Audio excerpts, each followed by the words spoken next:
প্রিয় ভাই, আমি এখন আপনাদেরকে প্রত্যেকটা বইয়ের স্লাইড আকারে দেখাবো ইনশাআল্লাহ। আপনারা দেখতে থাকুন তাদের কি পরিমাণ গোস্তাখি। আর আপনারা অবশ্যই ভিডিওটি বেশি বেশি শেয়ার করে দিন।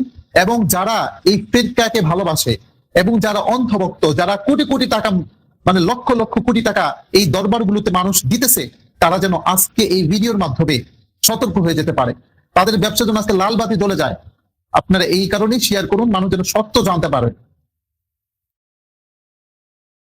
সুপ্রিয় দর্শক শ্রোতা, যারা আমাকে এই মুহূর্তে দেখছেন এবং আমাকে পরবর্তীতে দেখবেন, সকলকেই আমার পক্ষ থেকে আন্তরিক মোবারকবাদ জানাচ্ছি। সুপ্রিয় দর্শক শ্রোতা, যারা এখন জয়েন হয়েছেন, এর মধ্যে অনেকেই হেডলাইন দেখে বুঝে নিয়েছেন আমি কি বিষয় নিয়ে আছে কথা বলতে চাই। কথা বলার পূর্বেই আমি একটি উদাহরণ দিতে চাই। যেরকম আমাদের বাংলাদেশে, ভারত এবং পাকিস্তানে এই তথাকথিত আশেকে রাসূল যারা নিজেদেরকে দাবি করে, তারা মাথা চাড়া দিয়ে উঠছে।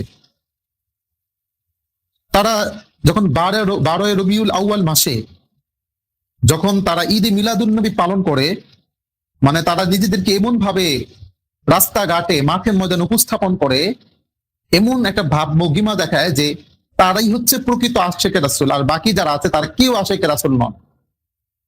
অথচ তারা কিন্তু আশেকে রাসূল নন। যদি আপনি তাদের বই পুস্তক যদি পড়েন, তাহলে আপনি এটা স্বীকার করতে বাধ্য হবেন তারা হচ্ছে আশেকে শয়তান। মানে তারা যেরকম গুস্তাখি করেছে নবীজি সাল্লাল্লাহু আলাইহি ওয়াসাল্লামের শানে, দেওবন্দি যারা আছে তারাও এরকম গুস্তাখি করে নাই, তাদের বই পুস্তক যদি আপনি পড়েন। আর তাছাড়াও আপনি দেখতে পাবেন, যখন বাংলাদেশের কথা বলি, যখন কোনো ব্যক্তি, কোনো নাস্তিক হয়তোবা টিভির টক শোতে বসে, হয়তোবা লেখনির মাধ্যমে বা ফেসবুক লাইভে এসে যখন নবীজি সাল্লাল্লাহু আলাইহি ওয়াসাল্লামের নামে কটূক্তি করে, তখন এই সমস্ত আশিক রাসূলদেরকে মাঠে খুঁজে পাওয়া যায় না। মাঠে নামে কারা? যারা প্রকৃতপক্ষে সুন্নি। প্রকৃতপক্ষে সুন্নি কারা? যারা আকীদা থেকে শুরু করে মানে আমল পর্যন্ত, যারা প্রত্যেকটা কাজ নবীজি সাল্লাল্লাহু আলাইহি ওয়াসাল্লাম যেভাবে করেছেন ঠিক সেইভাবে করে, এখানে বিদআত ঢুকানোর কোনো সুযোগ দেয় নাই, তারা হচ্ছে প্রকৃত সুন্নি। আজকে যারা তথাকথিত আশিকে রাসূল বা নিজেদেরকে সুন্নি বলে দাবি করে, তাদের সুন্নি এর ডেফিনেশন তারা যেটা দেয় সেটা হলো যে আপনি আশিকে রাসূল মানে আপনাকে মিলাদ করতে হবে। আপনি যদি আশিকে রাসূল হন তাহলে আপনার মাজার জিয়ারত করতে হবে।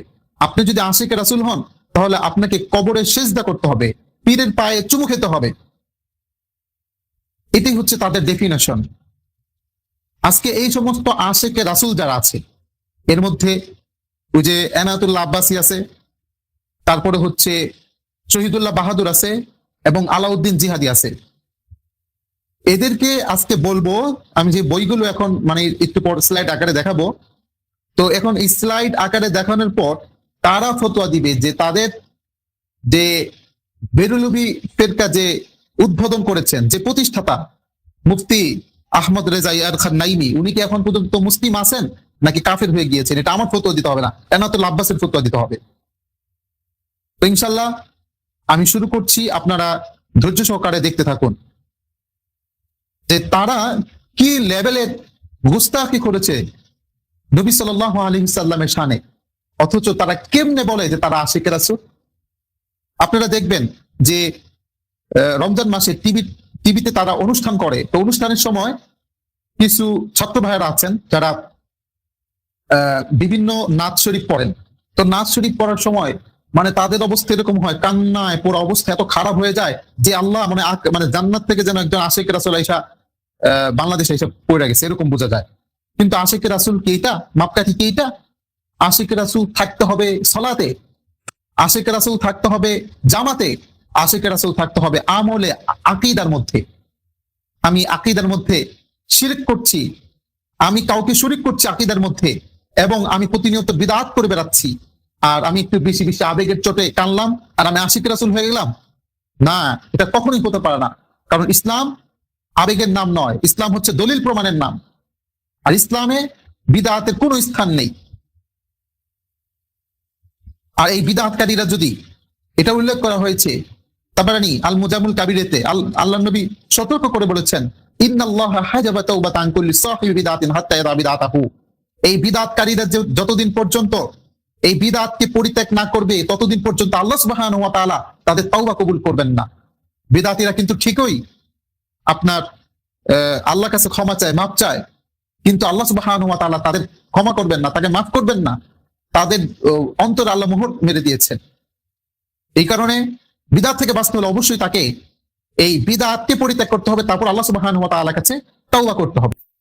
তো প্রিয় ভাই, আমি এখন আপনাদেরকে প্রত্যেকটা বইয়ের স্লাইড আকারে দেখাবো ইনশাআল্লাহ। আপনারা দেখতে থাকুন তাদের কি পরিমাণ গোস্তাখি। আর আপনারা অবশ্যই ভিডিওটি বেশি বেশি শেয়ার করে দিন, এবং যারা এই ফিরকাকে ভালোবাসে এবং যারা অন্ধভক্ত, যারা কোটি কোটি টাকা মানে লক্ষ লক্ষ কোটি টাকা এই দরবারগুলোতে মানুষ দিতেছে, তারা যেন আজকে এই ভিডিওর মাধ্যমে সতর্ক হয়ে যেতে পারে, তাদের ব্যবসা যেন আজকে লাল বাতি জ্বলে যায়। আপনারা এই কারণেই শেয়ার করুন, মানুষ যেন সত্য জানতে পারে।